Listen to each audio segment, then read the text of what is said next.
home, you know. So we'll talk about that. Okay.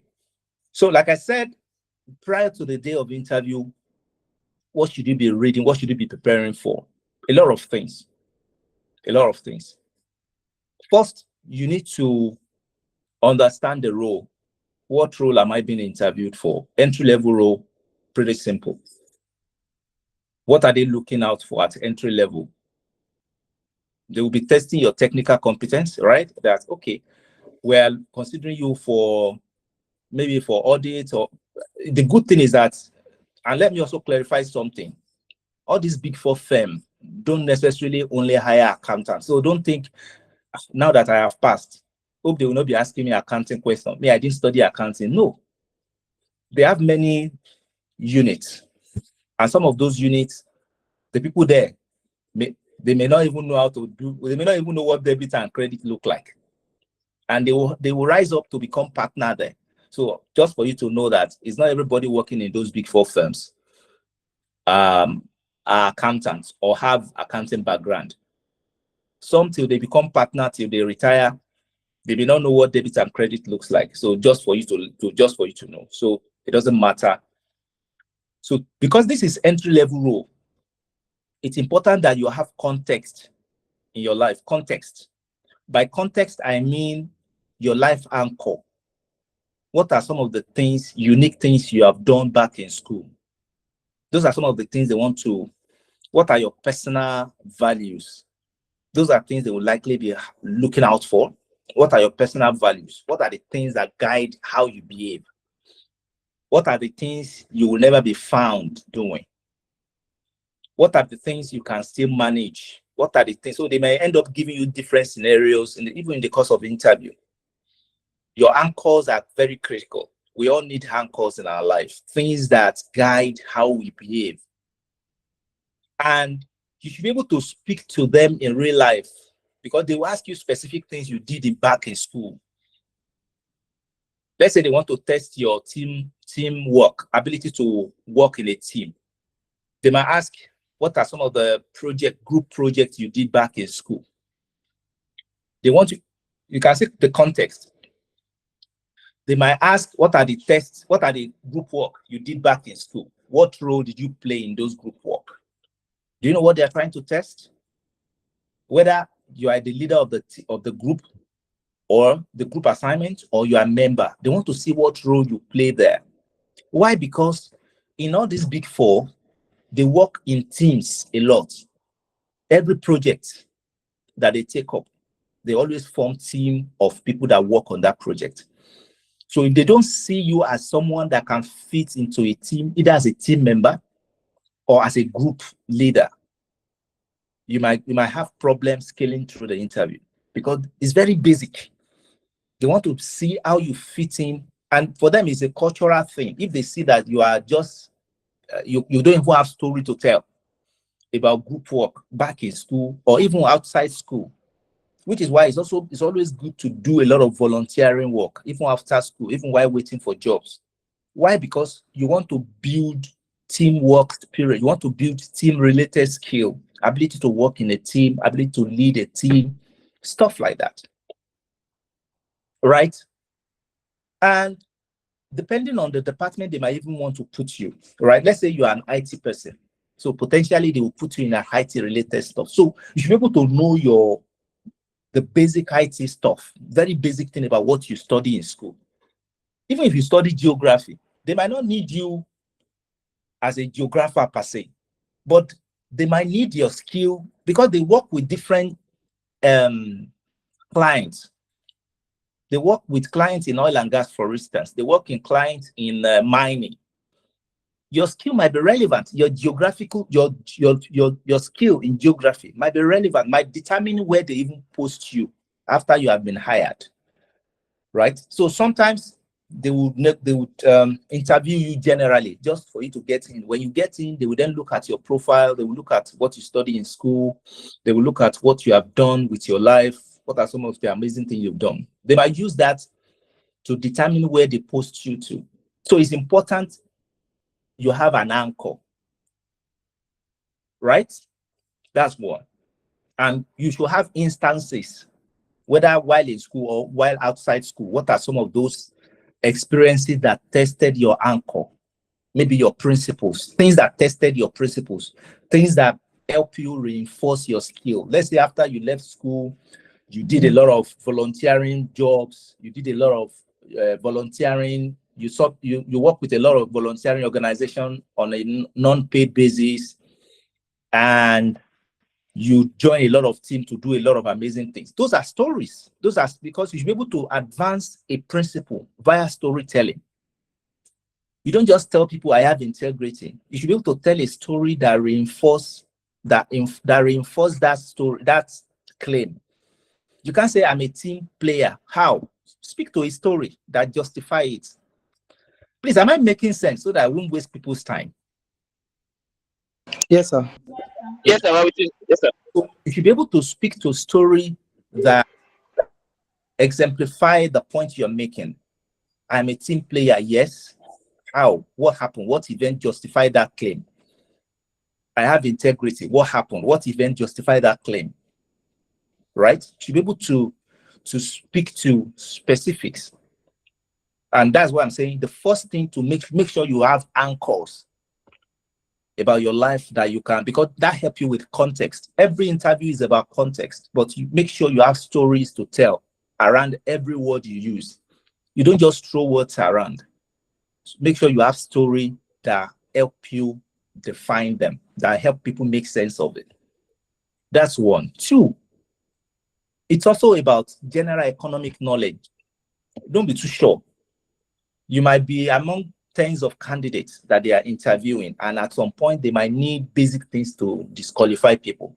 Because if they need 10 people and 100 people are being interviewed, I mean, there's nothing they can do about it. They will find a way to scale down the number. So they might begin to ask basic things that everybody should know. Economic data, who is the president, who is the CBN governor, when did we devalue the Naira? We devalue from, just have a fair idea of everything around the country, around what Big Four firms do, right? You don't just go for interview without knowing what your potential employer, what they do. You should have fair idea of everything, what your employer does, what are your potential, how do you think you can fit in, how do you think you can add value to what they do. Like I said, your experience or what you study in school is not so relevant, especially for entry level. So what will determine your fitness for the role for consideration is those anchors I mentioned. The story you build around your anchors, around your values, around your fitness for the role, how you think you can add value. So, like I said, secondly, nobody's going to be asking you about social media story and gist. They will most likely be asking you about your grip of what is going on in your environment, in the economy. They might randomly ask you about what do you think is the impact of the recent Iran war on the Nigerian economy. As funny as that sounds, you might think it's high level. It's not. They just expect that, hey, you should get a grip of yourself by knowing what is happening in your environment. At least I can tell you for free that before the Iranian war, the Dangote field was 700 and something or 800 plus. Today it is 1,200 or thereabouts. I mean, that's one of the impacts of the war, how it immediately affects you, right? So you should be able to speak to basic things around you, right? Mr. Rashid, you are most welcome. Please, I know that you are out there. Yeah, like me. I just came back from tennis. I have to juggle things to make sure I still hold this event. So I hope you'll be able to offer us one or two perspectives. So I will just take it on things to prepare for.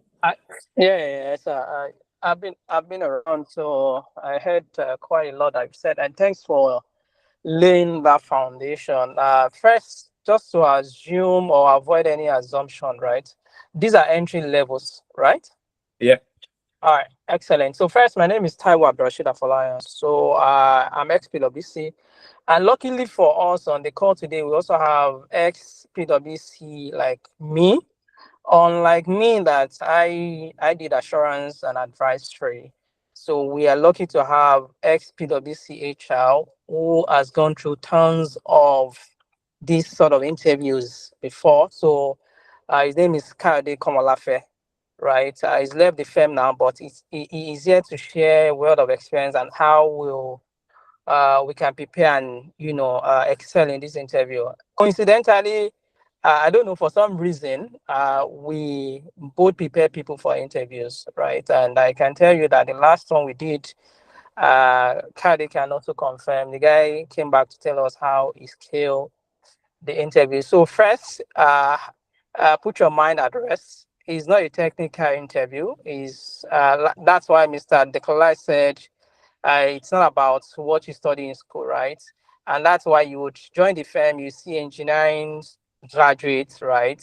You see someone that studies something that is entirely different from accounting, doing well. Go and check the statistics, the partners you have in the firm. How many studied accounting or finance in school? Yeah, very few of them. Why I'm saying this is just to also put your mind at rest that you are competing with yourself, right? Yeah. You are not competing with accounting or finance guy. You don't think, oh, because this person studied accounting he has an advantage. No, there's nothing like that. So that's number one that I will tell you. I have also did a lot of entry level interviews while at the firm, because what happens is when we're doing this sort of interviews, you have someone called HR person, you have the technical people, but we don't ask technical questions except you push us to ask. So Mm. I'm telling you now. So don't push your interviewer to ask you technical question. Just stay within the boundary of this is entry level interview and allow the interview to flow that way. One of the things I will say before I hand over to Kalde is that, you see, there's something called integrity, and it's key when it comes to professional service business, right? So whatever it is you are saying, whatever answer you are trying to express, make it short, sharp, practical. Try to relate it with your experience, if anything like that has ever happened to you before. I can remember my interview in the firm as an associate, right? Because I came in from Zenith. So I was auditing, I was in internal control. They asked question about integrity, and the answer that helped me was based on experience that happened in the bank at that time, right? I gave that example and I was able to speak to it. Why? Because it happened to me. So don't try to conjure stories and all that. If you don't have stories to back your claim, just stay clean, answer the question. Like I said, integrity is key when it comes to professional service business, right? And among other things that they want to test will be PwC values, right? So I'm sure you guys will have read tons of stuff online, right? So it won't cost you a dime if you go online, check what are PwC values. You should be able to relate it, domesticate it to yourself, and explain why you demonstrate or how you demonstrate those values, right? So that's key for whoever is listening to you. And don't be afraid. Again, express yourself, make it short, make it sharp, be smart in dressing, right? You don't have to put on the most expensive shirt or what's it called now, or suit. Whatever it is, just be modest about it. That's all they require of you. You see, every other things that you hear, it's not PwC, and is, I can also say, is not any of the big four firms, right? So I will pause here for Calde to just nail this for us. And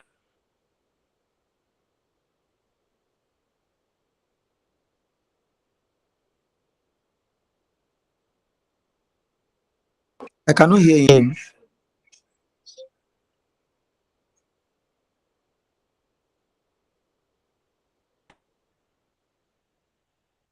can you guys still hear me? We lost you for some minutes. I mean, just for a minute or so, we lost you. Oh, sorry about that. So I was saying that I'll hand over to Kaldi to tell us and share experience with us what he has seen in the interview room that made some successful and what he has seen again in the interview that made candidates that would have been, employed by the firm lost the chance.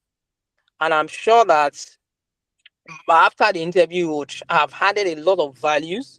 You will have been armed with a lot to scale the PwC interview, and we look forward to success stories after the interview.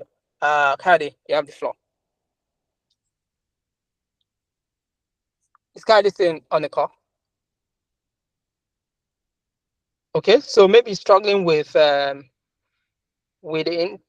internet. Kadi, can you hear me? All right. Thank you so much, Taiwo. Yeah, loud and clear, everyone. Kadi, we can hear you. Yeah, I guess I'm having network interruption here, right? Thank you so much, Taiwo, for all you do for humanity, right? I mean, Taiwo is the one that is on this game. I mean, it drags me along at times, but not all the time, right? So, and he has also dragged me now this time, and I'm happy to be here. So my name is Olukayode Komolafe. Taiwo calls me Kayode, but I like my name to be called full. That's my identity. Olukayode Komolafe, right? But never mind. That's just by the way. So I'm happy to be here, and I've been on this call for about 10 to 15 minutes. So I was hearing everything Mr. Sikiru was telling us on on the call. Can you hear me? Yeah, yeah, I don't know. My network is acting funny, right? So just pardon me. And once you stop hearing me, please alert me so that I will know, right? So I was in PwC for over 10 years, close to 11 years, and I was in human capital, right? So I started off as a graduate trainee at the level of a graduate trainee, and I rose to the level of a manager. But because I was in human capital, I started doing interview early enough, right? Because that's my core task. That's my core work, right? Unlike Taiwo, who is a consultant, who has to go and advise. So at that level, right, we don't invite consultants to come and interview until they become managers, right?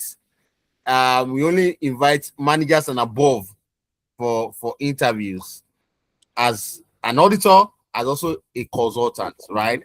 But for us in human capital, because that's our core work, we started doing interview, early, right? So we have what we call interviewing skills.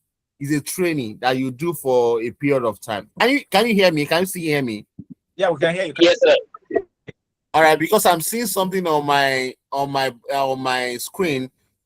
You lost your connection. Try to reconnect. So I just wanted to be sure that you guys can hear me, right? So for us, we started early, and like I said earlier, that's what we do before you qualify to interview at PwC.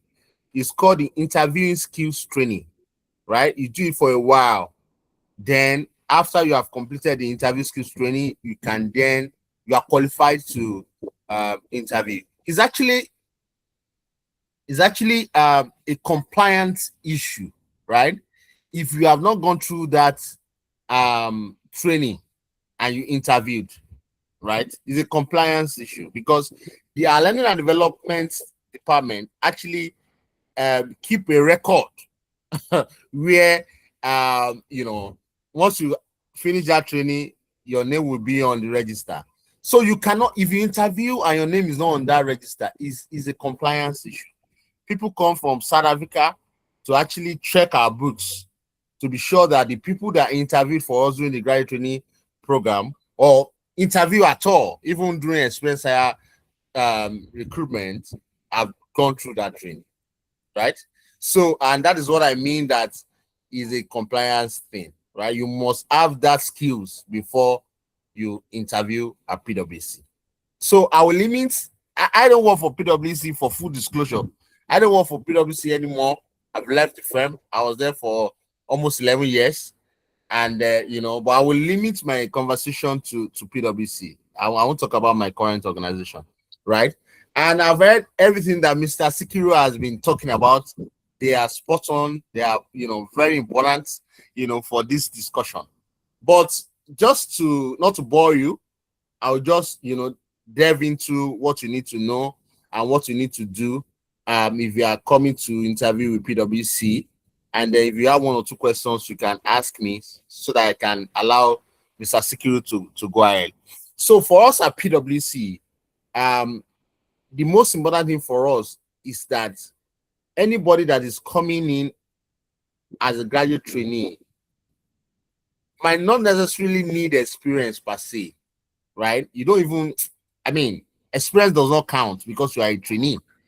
What happens is that after you come into the firm, they start from the scratch with you, accounting, just as if you are in the university. They teach you accounting from the beginning, right? And that's what they do in the induction, phases, right? So you do induction, and during the induction, you'll be doing a lot of accounting. You'll be doing a lot about audits. You'll be doing a lot about the things you'll be, asked to do when you start on the job. Right, so you don't really need experience. But we mentioned something that Mr. Sikiru had mentioned earlier, right, which is key to us.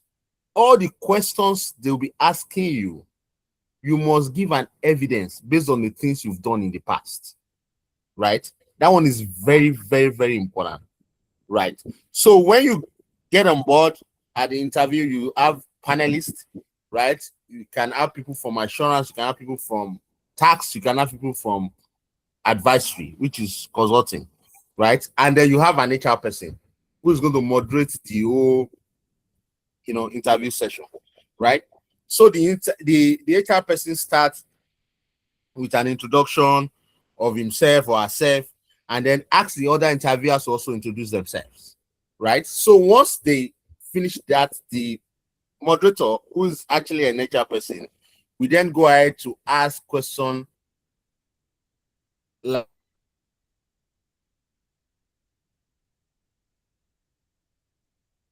cannot hear you. Like you should introduce them, right? That's the beginning of your interview. And you start scoring or losing the grip of the interview at that point.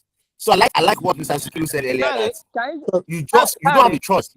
Can you just go back a minute? Yes. I think they lost you for like 50 seconds. Oh, 50 seconds. Oh, okay. All right. So I was talking about how, you start the interview, right? You have panelists. Is usually a panelist of interview at PwC. We don't do one-on-one interview, right? Except there's an issue, right? Except there's an issue. And I don't want to talk about that now because, I don't want to take us out of this because it's more like an internal thing. What I mean by as an issue is that if the three panelists did not agree and there was controversy in the course of that interview, then the HR person will then ask for a second interview, which might be one-on-one with a partner, right? So like I said earlier, it's usually panelist interview, 3 interviewers, 2 from the line of services, either assurance, tax, or advisory, and then the third person is actually the HR person who's going to moderate the session. And when they start the interview, the HR person introduces himself or herself and asks other interviewers to introduce themselves. After introducing themselves, HR person takes on the session by asking you, the interviewer, to tell us about yourself. Once you start talking, you either get that job or you don't from that point. And that's why I love what Mr. Sikiru said earlier, that there's no option. You just have to get it right. And you need to go to the interview with the mind that you have the job already, right? And that comes out immediately you start talking about yourself. So I want us to have that mindset that once they ask you to introduce yourself, that is when you start getting the mark. So let's be realistic. You are dealing with human being. Somehow, our interview at PwC is highly objective because you must give evidences that that candidate said X, Y, Z. But notwithstanding, we are all human beings, right? You can't rule out human nature and human emotion from interviews. The moment you start talking, interviewer likes you already or hates you already. That's the truth. Right? So you should have that in mind, that once they give you the opportunity to talk about yourself, interview has not started, right? And I'm going to talk about the, likely questions that they are likely going to ask you throughout the course of the interview. But I'm just talking about the beginning now, which is sacrosanct, is given. They will ask you to talk about yourself. At that point, that is the greatest opportunity anybody on this earth can have to win, the deal, right? You don't let it slide. You give it all, everything, right? And what do I mean by you give it all? You don't talk too much. Don't go to the market and start talking, about your family members. We have 5. My father has 2 children, and 2 are graduate, 3 are mechanic. 1 is in London, 1 is in Canada. We are poor. You don't say all of that. Don't talk off point, because that, it's an opportunity, to talk about, to say yourself, right? So you should make good use of that opportunity. Don't talk too much. I think Taiwo has said it here. Don't talk too much. Interviewers don't want to hear stories. They just want to hear salient points. Just hit the points on the lane. Who you are, right? Your interest, how organized you are. And don't forget, let your interviewers perceive you as somebody who's willing to learn. That one is everything. Whatever I'm going to say to portray the fact that you are here to learn and you are the type that listen, you are willingness to learn is important when you are talking about yourself at the interview, right? So moving on, after talking about yourself, then the HR person might then ask you questions around, tell us about PwC, right? As a graduate trainee, you should know everything about PwC. The different line of services, what they do, the structures, and you can even talk about some partners that you know, right? To drive your points home. In those days, people used to talk about Taiwo Yedele, who is always in the news, who is always doing interview everywhere, right? You can talk about partners that you know at PwC, that you see on screen, right? Not necessarily knowing them one-on-one, right? But the partners that you see on screen, you can talk about them and talk about, their role in the firm, right? Like Femi Oshunubi, who is the advisory tax leader, Africa. You can talk about all of those things. That shows that you've done your research well about the company, and you don't just know what they do, but you now even know some of the actors in the firm. Excellent. It gives you better grades. So in the event that you don't know any of our partners, you better go and research, right? And try and get some of them. You can talk about them, talk about what they do. That is when you are talking about PwC, right? So once you stop from there, then the HR person then hands over to the other managers or senior manager, as the case may be. They are basically managers and senior managers. We rarely invite directors to come and interview because of their charge time rate is high. They won't be there, right? So it's strictly managers and senior manager who had gone through the interview skills training, right? So they hand over to them, and then what those ones are there to check. Let me break it down so that you clearly understand where we are going. So we've gone through the introduction, right? We are moving on to the body of the interview. So when you get to the body of the interview, the other two managers are there to check some of our professional framework. That's what we call it. Professional framework. What makes you a professional person? What makes you a professional PwC staff? There are some frameworks that you should be good at, right? Those interviewers will then ask you questions around those framework. One of the framework is technical capability, right? So what that man is there to check is that, do you even have any technical skill on your own that will then help you when you get to PwC? And when you talk about technical skills, not necessarily accounting, right? Technical skills could be, use of Excel, use of PowerPoint, because in advisory they use a lot of PowerPoint when they are presenting, right? In assurance they use a lot of Excel. In tax they use a lot of PowerPoint as well. So Microsoft suits generally, right? Or do you even now have better understanding of Power BI? It's technical, right? And other technology tools that you know how to use. They can ask you questions around that. But trust me, there are guidelines in terms of the questions they're asking you about technical capability.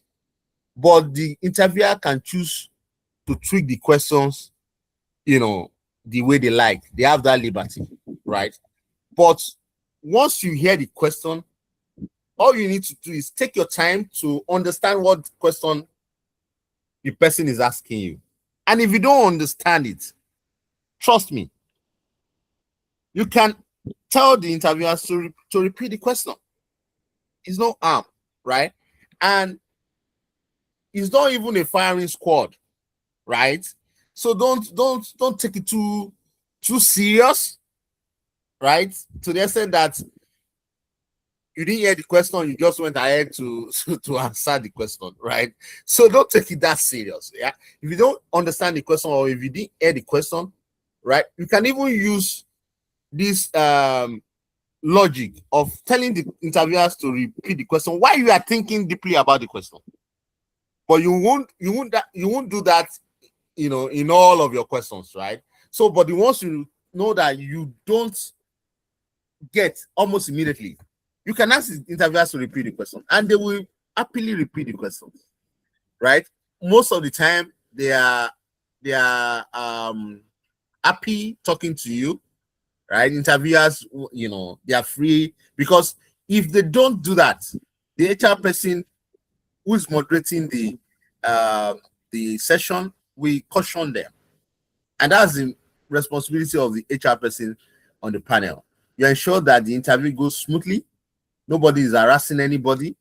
Nobody is asking questions that are out of place, because trust me, there are some questions that are out of place that could generate a lot of controversy, right? Political questions are not allowed, right, at the interview.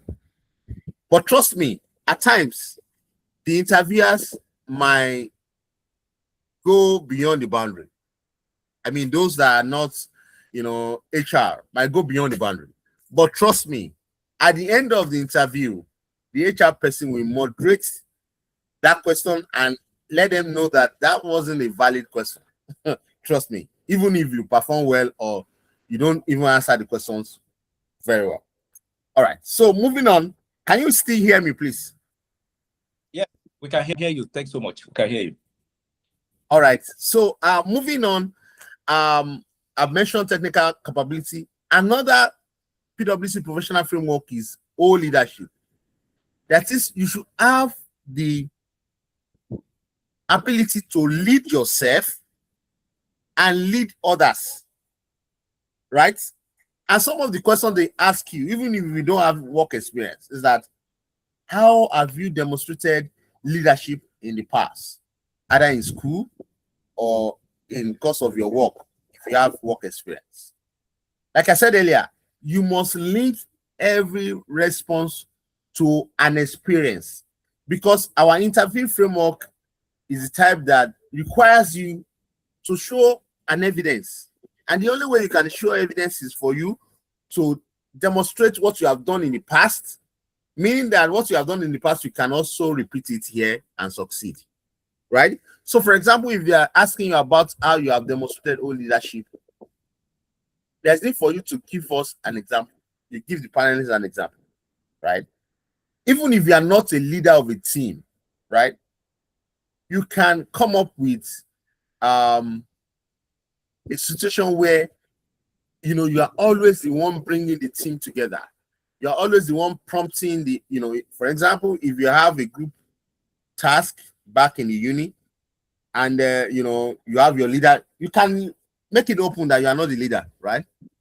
But the role you are playing shows leadership, right? For instance, if there are issues in the group and you're always the one trying to mediate, talk to this side, talk to the other side, to ensure that you guys come together to achieve your goal in completing your projects. That's a leadership trait, right? With solving issues, right? Excuse me. Or better still, if you are always the one prompting people to say, oh, guys, we are, you know, behind schedule. We are supposed to have done this. We are supposed to have done that. You know, bringing your leadership at, you know, bringing attention of everybody to where you are on the project and where you should be. That's the leadership traits, right? You can quote all of that. So show that you have demonstrated leadership before, right? Like I said, you don't have to be the leader before you do all of these things that I just mentioned. But if you are the leader, it makes it better. But don't always say you are the leader when you are not the leader, right? Because that could be a follow-up question that will show that what you have said earlier is a lie. And once that is done, I mean, once that is apparent, is clear that you are lying, that might be the end of that interview. Because lying is an integrity issue that does not conform with the core values of PwC, right? So try as much as possible not to lie, right? Don't just formulate what you have not done before or what is almost impossible for you to do, right? I will give you an example. We've interviewed a candidate before who claimed that he was more like assistant manager where he used to work. He has work experience, although he was a graduate trainee. And all the examples he gave us, he was the one leading the entire department, right? He did not even give any claim to what the manager did, what the manager initiated. He was the one that initiated everything. He was the one that is talking to the MD. He was the one that is talking to the board. He was the one that is talking to the management. He was the one that. So it was obvious that the guy was lying. And trust me, interviewers will not tell you, oh, you are lying, you are lying. No. Or stop it, that's the lie. No, they won't say anything. They will just listen to you. And after the whole interview, they will now evaluate everything and then finalize whether you are successful or not. They will then grade you. And let me also mention here that there is a table, a grading table that, you know, they allocate different marks. It's possible for you to be recommended at interview and you will not get the job. And I'm talking to you as an insider, and I'm talking to you, you know, giving you a clear view of how it's done. You might be successful and still not, you might be recommended because it's not successful that they write. At the end of the day, they will say recommended for hire or not recommended for hire. You can be recommended for hire and not get the job. Do you know why? Your points might not be that strong, right? I told you that we have framework. So there are about 5 frameworks. I mentioned 2, all leadership and technical capability, right? So in each of the framework, you are assigned a mark between 1 and 5, right? Between 1 and 5. So if your evidence is not strong enough, interviewers will not give you 5. They won't give you 4. They'll give you 3 or 2, right? So, and those marks that I just mentioned now, they also have classification: below expectation, meet expectation, exceed expectation, and outstanding expectation. Yeah, outstanding performance, sorry. So, but you don't have business with all of those grades. Just for you to have a clear understanding of how it works. So if you have an evidence that is not strong enough, your interviewer will not give you 5. But your aim should be that once you start talking and you are giving evidences, it should be strong enough to the extent that your interviewer will not even think twice before giving you 5. And if you can have 5, 5, 5 in all the 5 attributes, that's 25. That's huge, right? So, and at the end of the day, for instance, we take a lot of graduate training, in my days. I don't know what they do now, but I know they will still be taking a lot, because the way PwC is structured, they rely solely on the graduate training recruitment, right? We recruit as many as 120, 150, at times 100, at times 80, right? So what I'm saying in essence is that if you have 30 that have 5, 5, 5, 5, 5, and you have 4, 4, 4, they are likely going to pick that 30 before they pick you, right? So your target should be that in all of the questions they're asking you of those frameworks, you should be able to score high. And how do you score high? You give very strong evidence of how you have demonstrated that trait in the past, right? Before I move on, I also need to mention that there's need for you to master the PwC core values. Working together, care, integrity, reimagine the possible, and what's the 5th one? Can't remember the 5th one now. I've left the firm for like 2 years, so I can't remember the 5th one, but those are the 4, PwC core values, right? And I expect some of you on this call to tell me the 5th one. Make a difference. Who is talking? Make a difference. Okay, make a difference. Thank you.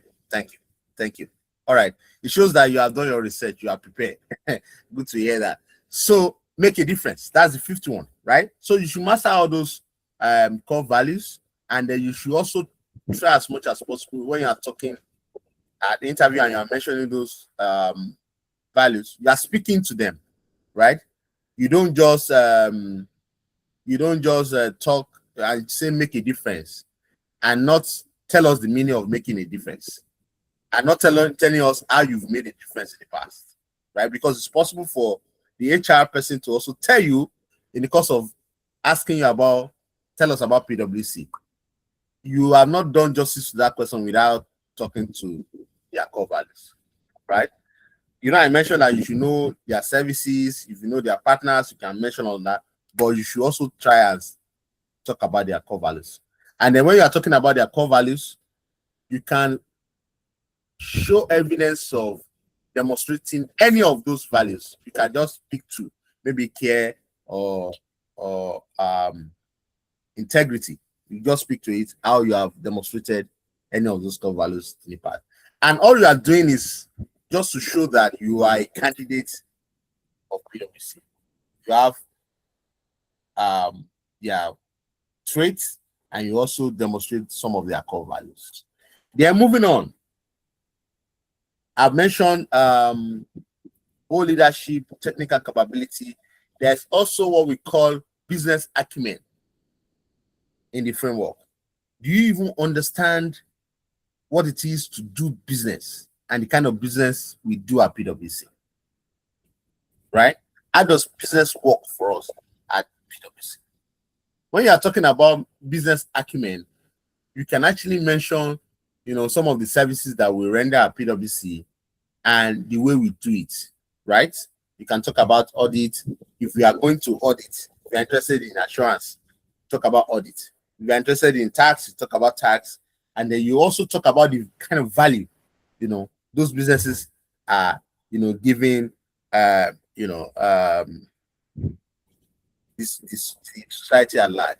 I know in those days, some candidates will go as far as telling you our mission, PwC mission, right?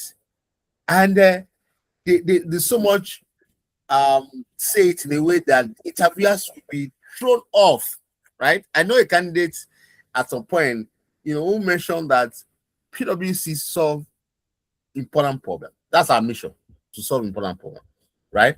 We build trust in society and solve important problems. If you say that at interview, you don't need, anybody to then say, oh, this guy has done well. The interviewer knows that, oh, this guy understands what we represent, what we do, right? And this candidate that I'm trying to talk about, they even stop at saying that we build trust in society and solve a problem alone. He broke that statement down to the extent of saying that PwC don't just solve little problems.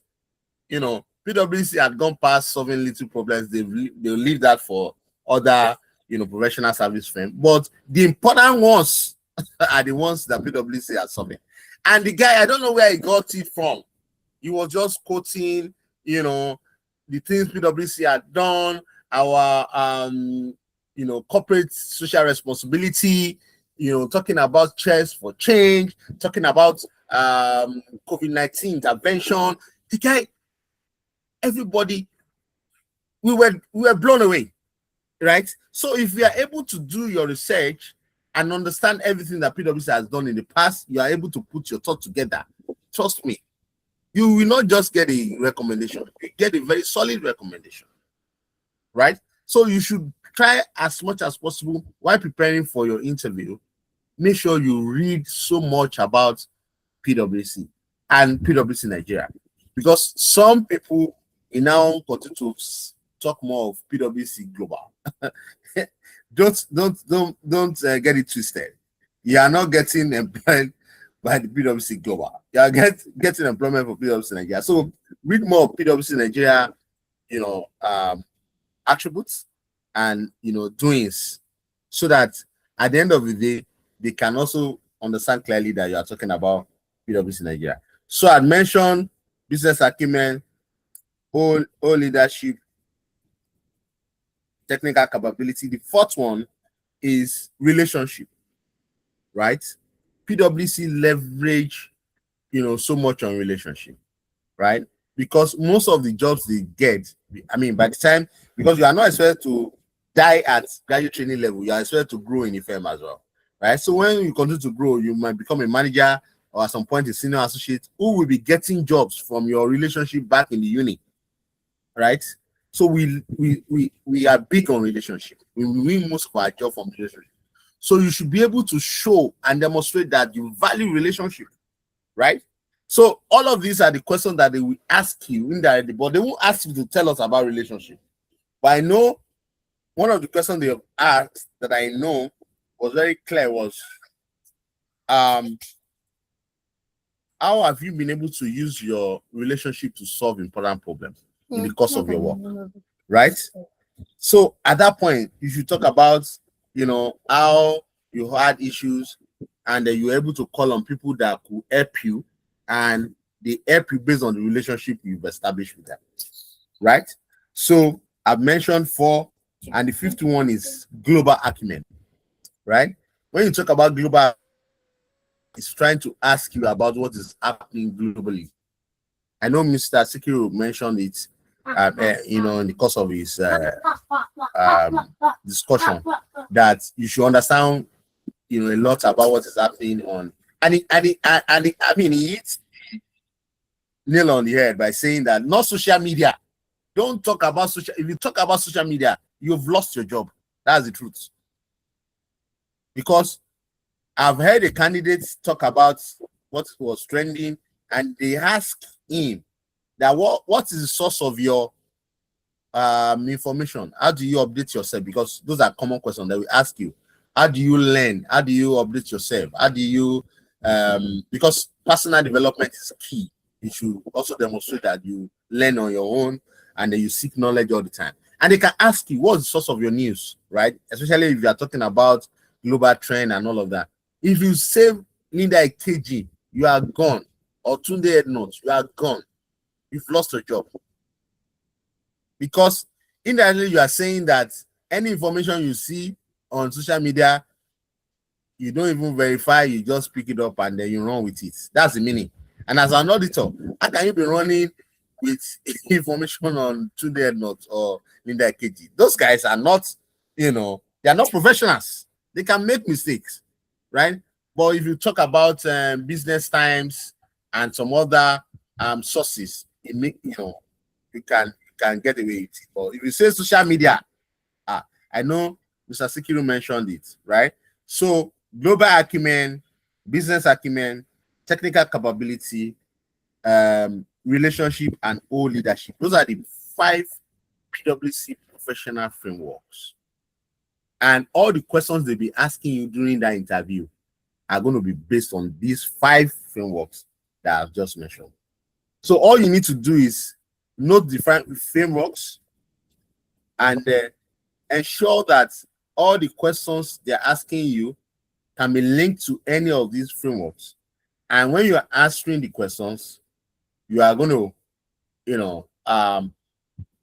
then give them experience on past experience on how you have demonstrated, this framework. I don't want to bore you.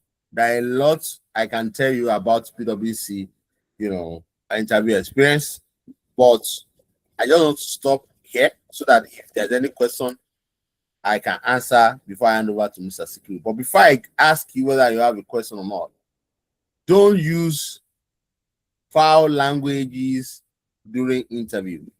I just thought to mention that. It just came to my mind now. Because, and I'm going to give you an example. There was one interview we had, and the guy was so smart, intelligent guy. So they said, when you are interviewing a candidate, you are giving the candidate, scores already. All of us on the panel gave the guy 5, 5, 5, 5. But we now ask him a question, and I think he could not remember. And you know what the guy said? He said, "Wow, fuck," at interview. Right? And when he said that, everybody heard him, and that was the end. But at that interview, we had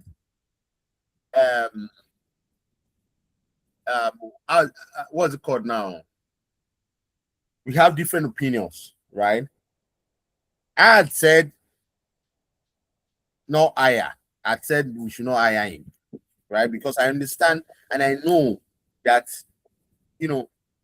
character cannot be hidden. Yeah, character cannot be hidden, especially at old age. And training cannot solve that kind of bad behavior. Training cannot solve it. That's the truth.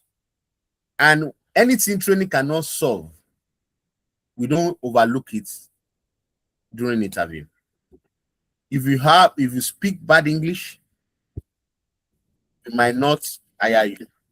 We'll not hire you at PwC.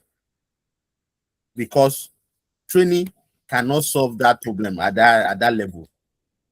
Are we going to be organizing English class for you? You understand what I mean? So it's going to be outright no. We won't even consider, we won't even think twice. We just say no, right? So, but if you make some mistakes grammatically, it's possible we overlook it. We might say, okay, we can attribute it to the tension during interview. We can say, it's because he was nervous, We can say, we can give excuses. But when you now speak bad English from the beginning to the end, trust me, you don't have that job. So you should be careful. Ensure that your English is top-notch. And while talking, you are showing that I know what I'm saying. You don't have to rush what you're saying. You don't have to talk fast. yeah, but you need to talk confidently to show that I know what I'm telling you and I have my evidences, right? Eventually, let me complete the story of this boy. I said no. The other manager said no. That's the foul language. You can't hire such person. But the third manager said he agrees that it's a foul language, blah blah blah. We shouldn't hire this kind of person. But at the same time, this guy is too fantastic. I don't want to, like interviewers will say, I don't want to lose this guy to KPMG or Deloitte, right? So they say that a lot at the interview. So because they know that everybody trying to get, a job with PwC is also trying to get in. At times they even ask you, right? Have you applied to any other Big Four? Right? Those are the questions that we ask during interview. Yeah. And people tell us, yes, I have. They say the truth. And it doesn't stop us from either hiring you or not hiring you. So those are just questions that we just want to know, how will I describe it now? I don't want to use the word desperate. We want to know how self-aware you are, right?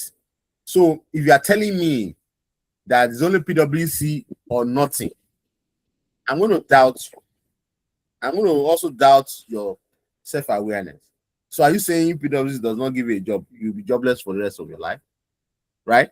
And at times, candidates think that, such answer will make interviewers very happy. No, my brother, no. It doesn't make us happy. We then need to probe further to even know why you are saying what you are saying. Right? Is it that you are not self-aware? Or is it that you don't even know what you are doing? Or why are you saying that? Why are you saying it's either PwC or nothing? Right? Because a lot of candidates say it. I don't know, maybe they've gone to some coaching where, we have a lot of people training people how to get a job. This is Nigeria. And they collect money from them. And they now tell them all sorts of lies. Where they tell them, tell interviewers that it's either your company or nothing.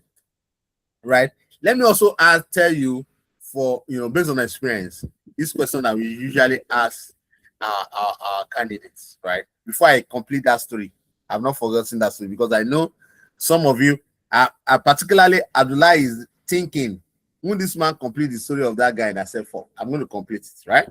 Just relax. So let me also tell you about, some of the questions that we ask. And, people had gone to different training, just like I said. I've asked the questions in the past that, especially for graduates that study petrochemical engineering, petroleum engineering, which other engineering course that, we used to see. Smart candidates, so very intelligent candidates. And they will ask them simple questions like, if you have a job, this is more like a integrity questions, right? If you have a job, if you have an offer from PwC and you have an offer from Mobile or Seplat, which one are you going to take? For somebody who studied engineering, they will now lie and tell you, no, because they're interviewing with PwC, they tell you, I'll take PwC. If you give me such answer, I'm going to think twice, right? I will even now put your integrity to a serious scrutiny, right? And real life, these are questions that we've asked in the past, though. I'm not saying they will ask you, right? Don't take it that way, but I'm just giving you experience. So you don't need to even go and see an analyst to take a mobile offer before a PwC offer or a Seplat offer. These are people who pay you a lot of money, and some people even say LLNG. Can you still hear me, please? Yes, we can hear you, Kade. Thanks so much. Yeah, some people will even tell you, in those days when we pay our graduates 160K, and LLNG was paying 1.6 million monthly, right? And they tell you if you have LLNG offer at PwC, which one will you take? And you study petrochemical engineering. It's not as if you study, a course that is not relevant to, the industry, the, energy industry. Some of them will now lie again. As simple, they will lie and they say, no, I won't take LLNG. I was like, what? Right? And then we now have to put the integrity into serious scrutiny to say that, does this guy even know what he's saying? and then we now deliberate and discuss about, and at the end of the day, the result might be to not recommend. Despite the fact that you have performed very well from the beginning to the end, just that little question, and you're supposed to say your mind. Just say the truth, right? I will take LLNG because they pay more, the pay is bigger. Once I get into LLNG, and I'm giving you examples of things that some candidates have told us. Once I enter LLNG, I'll just throw away my CV. I don't apply anywhere again. I make my money, and I'm established. As simple as that. Some people say, no, I like PwC. It's either PwC or nothing. Then we then have to then scrutinize all the answers they've been giving us from the beginning of the interview. And instead of you to just say the truth and move on, and then that's the end. And then we complete the interview. And just like Taiwo said, don't talk too much. Just say it the way it should be. And then you leave it at that. And coming back to that story of the guy that said fuck. So the third interviewer insisted that we should not throw it away. Okay, I said, okay. That was the only thing. That was the only red flag. Every other thing was okay. The guy was smart, very intelligent. That guy, I don't know, he was just interested in that case. And he said, okay, you should not, throw it away. As a child, my responsibility is to take it to the next level. And in our process, what happens is that we now move that interview to, partners interview. Normally, we are supposed to call the guy again for interview with partner. But because it's not a matter of he answered all the questions well, but we are not satisfied, but we feel, we are doubting. No, it's a matter of a foul language, right? So what we now did was to now constitute a panel, a 7-man panel of partners, right? To then look into the whole matter. Out of the 7, 6 said no. Only 1 person said yes. I don't want to mention the name of that person. I'll tell Taiwo in person. The only 1 person that said yes. And the guy said yes because he uses those language. He does not care. He does not say anything bad in it. And he said yes. So far the guy can fucking do my work. I don't care. If you use fuck, if you use anything, I don't care. So far the guy can do my work for me and do it well. But other 6 partners said no, right? And eventually the guy was not hired, right? All because he used the file. At the end of the interview has ended, though. To be honest with you, the interview has ended. All we wanted to just tell him was, what was it? We just asked him 1 question. It's not even part of the interview. At times they ask you questions like, especially those that are working, that are you coming from work? Those questions are not interview questions. They just want to farm you, just get are you coming from work, or where are you coming from, right? They are not even going to ask you probing other questions towards, are you coming from, if you say you are coming from work, then they can ask you, what did you tell your employer, where did you tell your employer you were going, right? So questions like that, they are not part of the interview. It's just to ask you, some people will say, I'm coming from home. So, but you are working. How come? Some will say they are on leave, right? So some will say, I have planned my leave towards this interview. Those kind of questions. I think that was one of the questions they were asking him, and he said fuck, and that was the end, and he did not get the job. So just like I said, prepared well, read everything you need to read, and just like Mr. Sikiru, I need to salute him very well. Mr. Sikiru Salami. I've gone to LinkedIn to check his profile. I thought he was an HR person, but he's not. But he had done justice to this session, right? Because to the extent that he had mentioned that, role play, you're going to do role play, some of you will act like candidates, some will act like interviewers, and they will interview you on this session. I was so happy to see such level of intellectual, when he was talking. He has done justice to it. So I need you guys to give him a round of applause. You know, those round of applause on Google. I need you to clap for him. Oh, I can see 2 people clapping for him. Please give him his flower. He's a finance person, you know, and he did justice to HR matter, right? 100%. I mean, you know, I'm so happy, you know. So before I hand over back to Mr. Sikiru, I like all of these things when I see it on the screen. So you can continue. All right. While you ask me your questions before I hand over. Thanks so much, my brother. All right, any questions before I hand over back to Mr. Sikiru? Any question? Okay, Abdullah, go ahead. Okay, thank you very much, sir. Can you speak up? I can barely hear you. Okay, or is it my system? Thank you very much, sir. All right. Mr. Kayode, Oluwa Kayode. It's not Oluwa. It's Olu. Olu Kayode. Okay, sorry. Is as simple as that. don't join Taiwo to call me Kayode. Don't mind Taiwo. Okay, He's my friend. Okay, thank you very much, sir. Yeah. And I surprisingly, I know Taiwo. He at our mosque. We pray at the same mosque, but I did not know. Oh wow. Yes. Wow, that's good. Taiwo is a good man, though. Yes, he's down to earth. He's down to earth. Not that he's short, though, but he's down to earth. I did not. You'll be laughing. He started laughing. Don't mind me. He's my friend. I can yab him. He's my friend. Okay, sir. We've been together for a long time. Okay.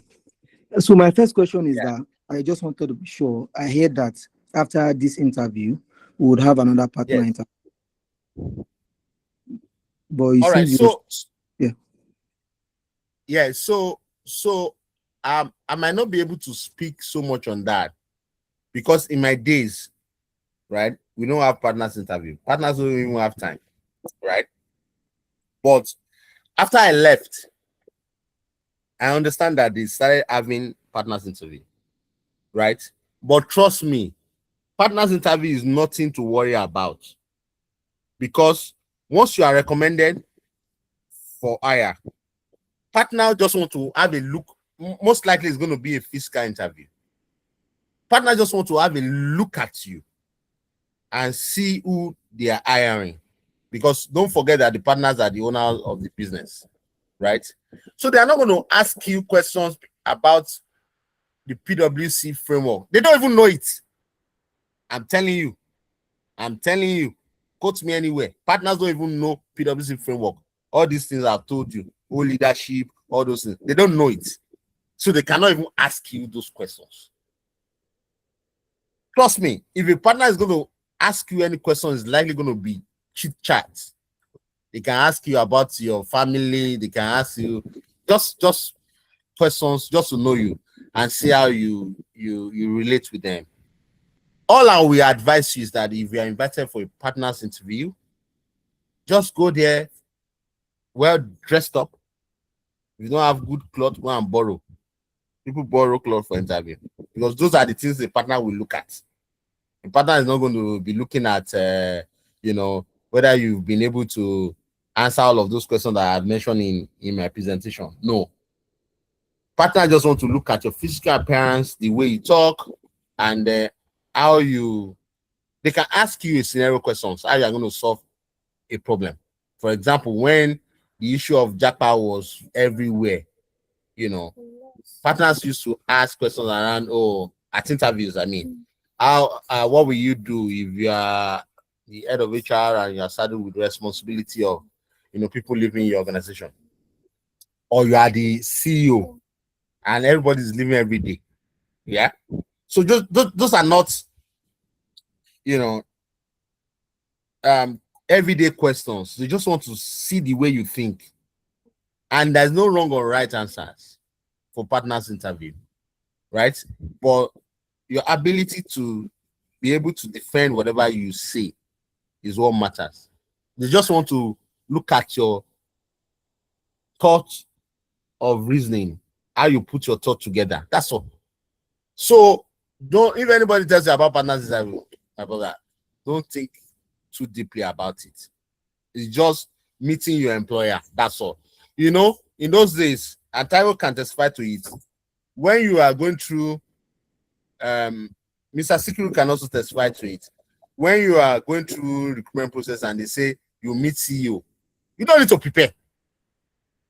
CEO just want to see, CEO just want to see who is hiring in his business. You don't need to prepare.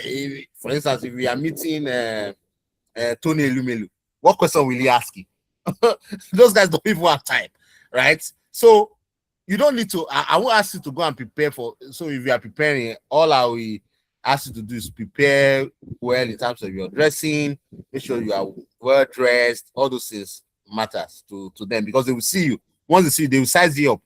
I saw a video online where Tony Lumelu was checking somebody's watch. I was looking at it whether it's original or no original. Those are things they look at for, right?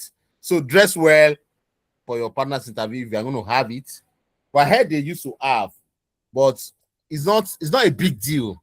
An interview that is less than 15 minutes, right? It's just a chat. Yeah, because I asked my team member that told me about it, that so what do they want to, I mean, you know, when you do stuff, you should ask about the logic behind it, the thinking behind it, what they want to achieve. And when I asked my team member who told me about it, she said they just want to meet all their employees. They just want to meet all their employees. They want to know that these are my employer. Because in those days, in our days, they don't, there's nothing like partners interview, right? Once you finish, HR collates, HR then take the names to, you know, the HR partner to sign off. They don't meet candidates. But I heard now that they want to be meeting all their, and it's not a big deal in terms of the time allotted and everything. It's just to meet you, to see you, and ask you one or two questions. But trust me, if you now behave so badly, they might not hire you. You understand what I mean? So, but if you continue to maintain that poise and that your good character, you know, your decency and everything, you won't have any problem. So there's nothing to worry about in terms of partnership. I don't know if that answer your question, Abdullah. Yes, sir. Yes, sir. Thank you very much, sir. Sorry, Kanye. Dekola, just 2 comments and 1 question. First, thanks a lot, Kanye, and thanks for also throwing stones. I'm sure you know where I will get free of that. Yeah. Okay. So 2 comments. First on for the candidates, just prepare for this interview as if is the first and the final, right? Forget whatever it is you're hearing, whether it's partner interview, whether it's any other interview that is going to come after this. Just prepare as if this is that if I don't pass this, then I don't have the job. And of course, that's what it is. If you don't pass this, you can't even meet any partner anyways, right? So if I were you, I'll prepare as if this is the only interview. That's the first comment. Second comment is your ability to demonstrate confidence, right? It says a lot about you, because again, is a client-facing environment. So they want to see that trait in you right from day one. So if you need a cup of water, please feel free, do anything that will reduce that nervousness, right? It's okay to get nervous first 3 minutes, right? The guys interviewing you probably had worse when they did there, so they understand, trust me. However, if you think you need a cup of water, feel free to ask them, right? Or come with your own nice looking bottled water, if you get what I mean, right? Then on the question bit to Kade and to all the candidates is, I'm sure they must have read something around, after the interviewers can say, do you have any questions for us? So you see a lot out there, Kade, and I think it would be nice for us to just bring this home and understand from expectation of PwC type interviewers what's the expectation when they ask this question, and what's the implication for candidates that don't ask such question. I hope that helps. All right. Yeah. Thanks so much, Taiwo. I mean, this is I mean, I like the fact that you bring this up, right? Because just like I said earlier, and you just mentioned now, that there's a lot of trainers out there. I've even listened to one who has said that if you don't ask questions after interviews, it shows that you are not I mean, if I could collect, shows that you are not a good candidate, right? That is, you must ask questions, right? So I have to be clear based on my experience at PwC, and I want to leave this to PwC context, right? Right, because we are talking about PwC interviews. Whether or not you ask a question at the end of the interview does not really, matter at PwC interview, because in my over 10 years experience interviewing, I don't think we've ever as a panel asked, oh, that guy did not ask questions. Why didn't he ask questions? No. Such can never come up. Right? To the extent that most of the time, if you even don't ask questions, right, interviewers respect that. But your response to, do you have any question for us, will determine whether they're going to respect you or not, right? So if they ask you a question, if they now ask you, do you have any question for us? Most of the time, it's the HR person that will ask you, right? Is the person moderating. Although other managers can ask, but most of the time, it's the HR person that will ask towards the end, that do you have any question for us? And the same person that will tell you that, don't forget that this is a recruitment process, right? That we are seeing other candidates, and feedback might take a little while before you get it, right? It's the same person that we ask you all of that we sort of close the interview, the one asking. So I mean, how you answer that question matters, but you don't have to ask question, right? I've seen some people who because they are, I don't want to say they are they are naughty, they will go and look for 12 questions to ask the interviewer and sort of turn the table so that the interviewer will sweat. You are not doing yourself any good, because if at the end of the day you ask tough questions, the interviewers will only ask the way they want to, they answer you the way they can answer you, right? But that can also sort of portray you in a bad light. Now, what kind of human being is this? I've seen it. It's not this, and that is why I thank Taiwo for bringing, this particular question. Some people will be so funny that they will bring, they will give you like 3 or 4 questions, right? They sort of just want to turn the table to say, okay, you've asked me questions, now I want to ask you back. And they'll be asking questions, asking so many questions. One, you are wasting time.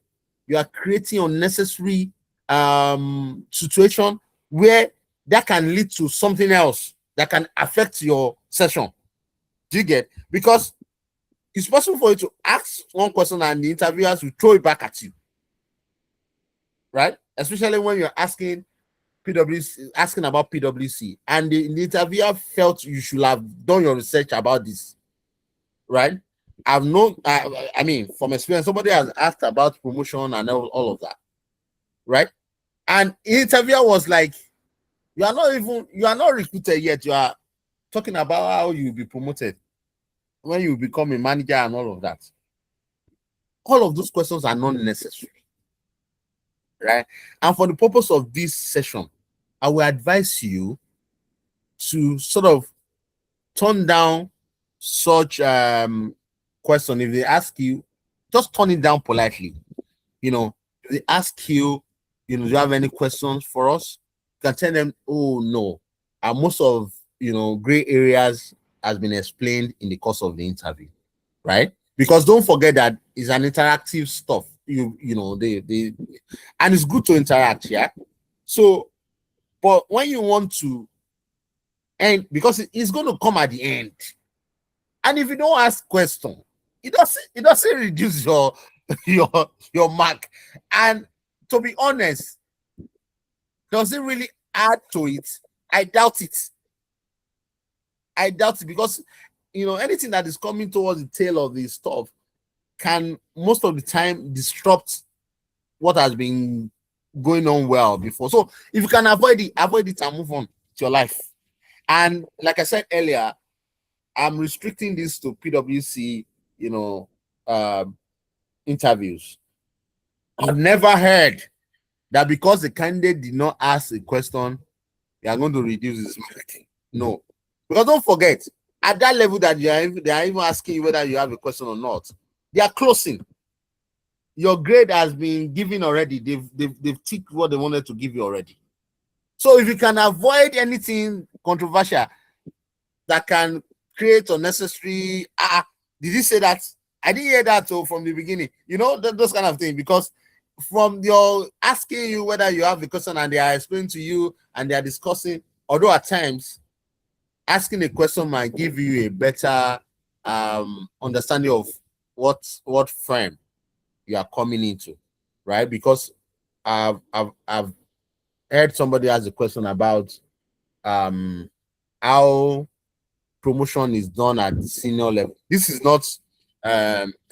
not graduate training interview. I'm talking about the experienced hire. Wanted to recruit a senior manager, and it was Femi Oshinobi they asked that question, and Femi had to break it down to the extent that it was clear to the candidate, right, that if you are not making money, if you are not bringing new business, you cannot become a partner. It was clear. You know, at that level, you know, you can ask questions that are, you know, gray, you know, to you, that you're not so sure, right? And I like the way the guy was asking at senior manager level, what are the things I need to do to quickly become a partner, right? Especially in the financial times. I know technically, you know, they don't even look at technical at that level, right? So Femi Oshunibi now gave an illustration that I will never forget. He said there are two pots, pot of soup, pot A and pot B. Pot A, everybody is putting soup there, right? Pot B is a fresh pot that there is no soup there, and that's your pot, right? But immediately you join as a senior manager, you are going to be eating from that pot A that everybody is putting soup, right?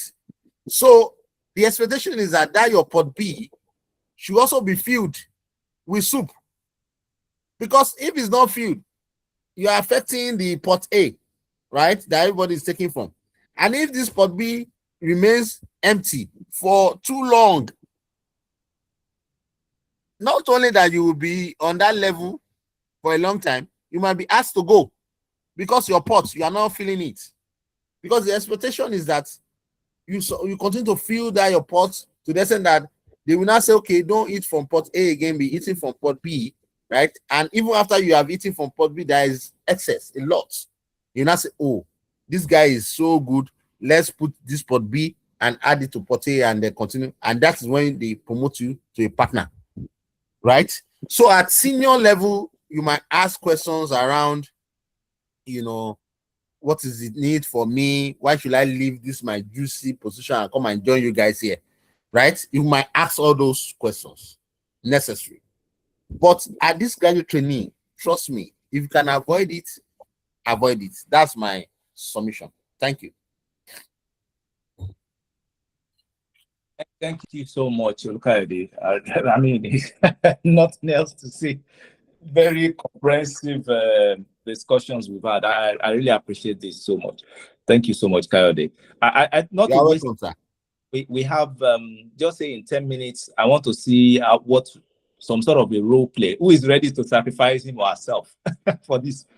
So I just want so that we can put all that have been said into practice, and we can correct anything that needs to be corrected real life. So let's take advantage of look at this presence. Who want to sacrifice him or herself for this? We don't have time. 10 minutes to quickly do this. Who? Anyone? I don't want to mention name.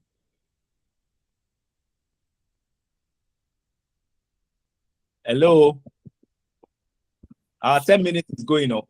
Who is sacrificing him or herself? Okay, Abdullah, let's get to it. You put on your camera and you put yourself in the position of a candidate interviewing for the role, and then we get to it. Put on your camera. Let's put face to. It doesn't matter. Don't worry about where you are, what the environment looks like. It don't matter. Don't worry. You fix up that when you are going for the physical interview.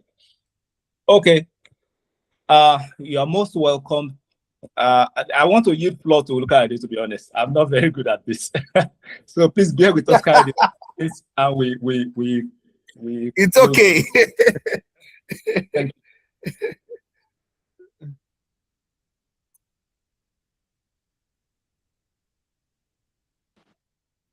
So Kayode, we can go ahead with him. Please. All right. So good to meet you, Abdullah. My name is Olukayode Komolafe. Welcome to PwC interview. I work with the Human Capital Department, and with me on this panel are other managers who are also going to be part of this interview. Let me hand over to them to also introduce themselves. So I will hand over to them. They will talk about, their role and everything, right? So once they do that, it comes back to me. I don't want to waste our time. I will have handed over to Taiwo to also introduce himself, but because of our time. So, Abdullah, let's meet you. Tell us about yourself. Tell us about everything you've been doing since you started your career. Also, tell us about your plans for the next 2 to 5 years. You need to unmute your mic. Okay, can you hear me now? Yeah, thank you very we much. can hear you now. Thank you very much, Olukayode. My name is Ikola Abdullah. I am a first-class best graduating student from Federal University of Agriculture, Abeokuta.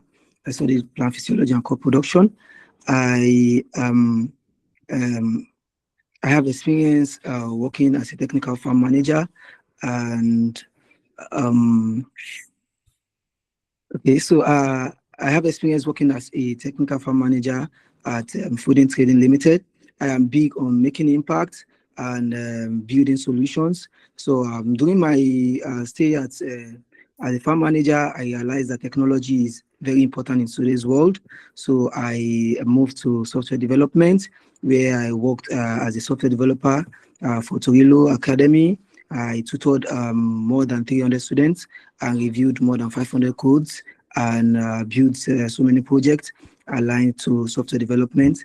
And after my experience at Global Academy, I moved to Zcrest, where I work on building businesses and reviewing businesses. I work as a sales manager with Zcrest, Zvans. Thank you.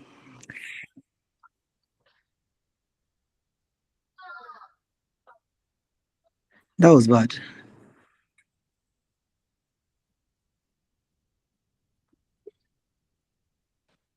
Hello? Okay.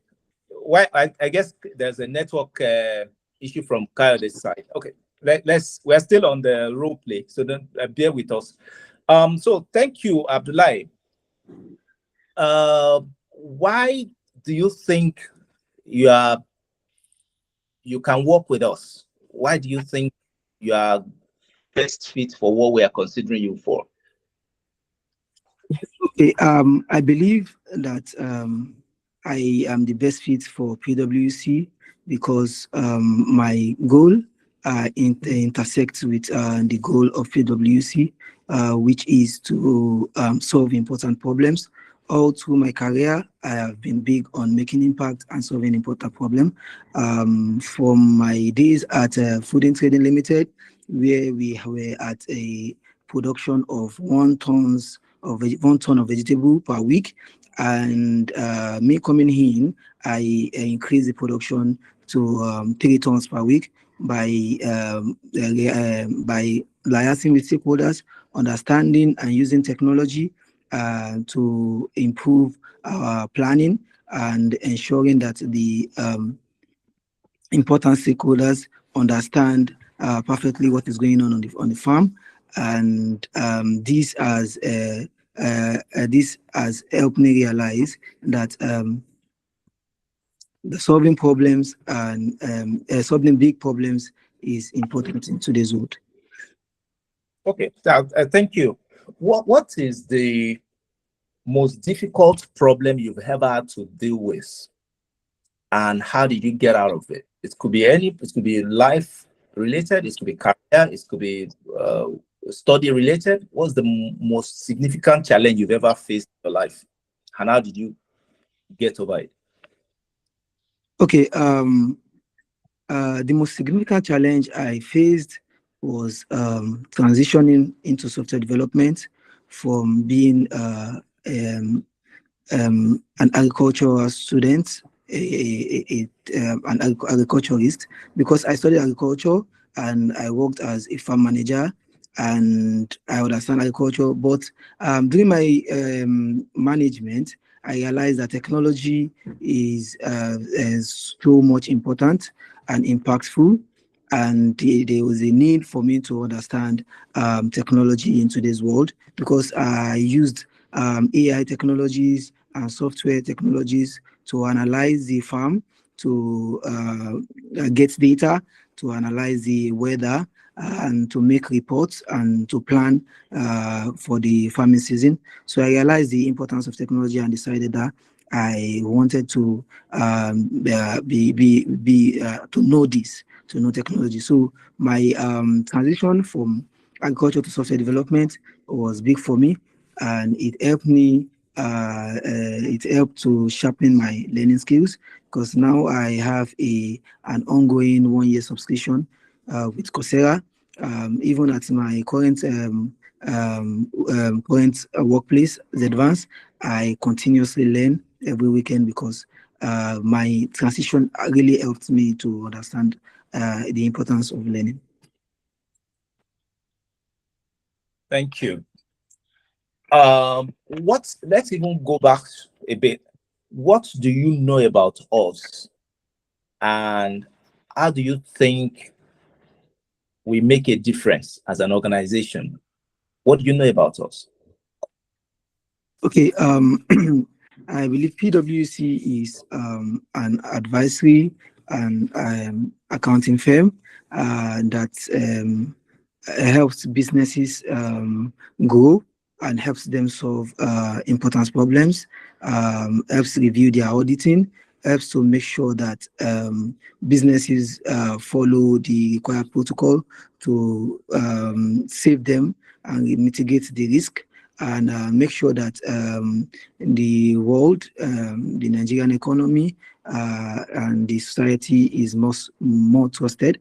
And I think recently Nigeria was moved in the risk framework, if I could understand, and to show that Nigeria is a better place to make businesses to transact for transaction. And I believe companies like PwC were important in this step, ensuring that the Nigerian businesses carry out transaction in the most ethical and the best way. Mm. What do you see when you envision a future about yourself? What do you see? Kayode, you are welcome back. Maybe you want to take it off from here. Yes, thank you. No, I don't want to take it off. I mean, I love the way you are doing it. Yeah.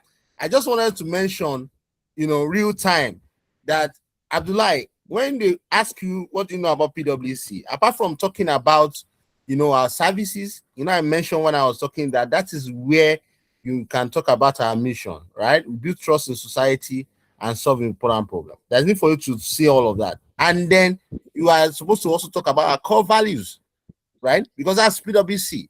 And then you can also mention, I mean, I love the way we are doing it now so that you can sync, right? You can also mention, you know, how you have demonstrated any of those values. I don't want us to, I mean, the way we are doing it step by step, I want us to put all the facts together so that by the time we get to the end, we know that, oh, we've captured everything, right? So when they ask, what do you know about us, or why do you want to join us, right? That is when you now sell PwC, you talk about their services, you talk about their mission, you talk about their core values, right? And how that value, you know, resonate with you, right? So don't forget, it's important because that's how to convince. Don't. So just like I said, once you start talking, you are winning the heart of the interviewers or you are losing them. I've been part of the interview where from the beginning, interviewer will switch off. They will switch off. They are done. I'm telling you, interviews is so important, and in the first 5-10 minutes is actually completed most of the time, because once you just derail, especially when you now start talking about things that are not relevant, they are gone. You can't even bring them back. There's no way they will recommend such candidates. You have make sure you talk about things that are relevant, things that are important, and make sure you try and capture everything, right? So that you can continue to win the heart of the interviewer. Yeah, it's important because I know you mentioned about our services, but you didn't talk about our mission. You did not also talk about our core values. You don't go and talk about our core values at the end. No, you talk about it at the beginning so that they know that, oh, this guy understands PwC quite well, right? And that is what we also motivate them, you know, make the interview very interesting. Once your interview is not interesting, you are likely going to lose your interviewers. And everything you are doing is not to lose them. Make sure you are, you know, not talking out of point, you are on point, and then you are just, it's just like somebody who is fighting boxing. You are throwing the punch because all those points are punches. Make sure you throw them as much as you can so that by the time you are at the middle, interview is almost completed and you are winning. You understand what I mean? I just thought to mention that you need to don't let anything slide. Say it, right? Those core values that you have mastered and you have read about, you don't keep it. Don't keep it. You have to say it, because if you don't say it, it means you don't know it.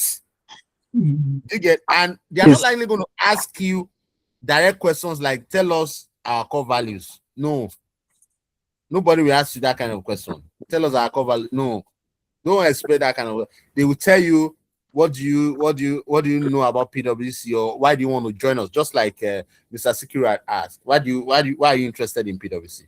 So you talk about all of those things all together. Thanks. Thank you, sir. So I think it's been a great day, I must say. We spent the last 2 hours on this, and I think it's worth the trouble. Thanks to Kayode that helped us add life to this conversation, and I would say, personally, I have learned a whole lot. I've learned a whole lot. In the absence of further questions, I think we can call it a day. We sincerely hope that we have done something. We have made a difference in some people's lives. I mean, it doesn't matter whether it is 120 people or 100 or 10 people. Little impact on just one person is more than speaking to tens of thousands of people with zero impact. So we thank you all for making this session, and more importantly, Rashid, Mr. Saiwood, I'm very grateful. Ulkayode, I'm very, very grateful. Thanks so much. I would like to keep in touch. I would appreciate if you can also say hi. So I appreciate everyone. Thank you, and do enjoy the rest of your weekend. Thank you, everyone. Thank you, sir. Bye. All right, guys. All the best. Thanks. Bye. Cheers.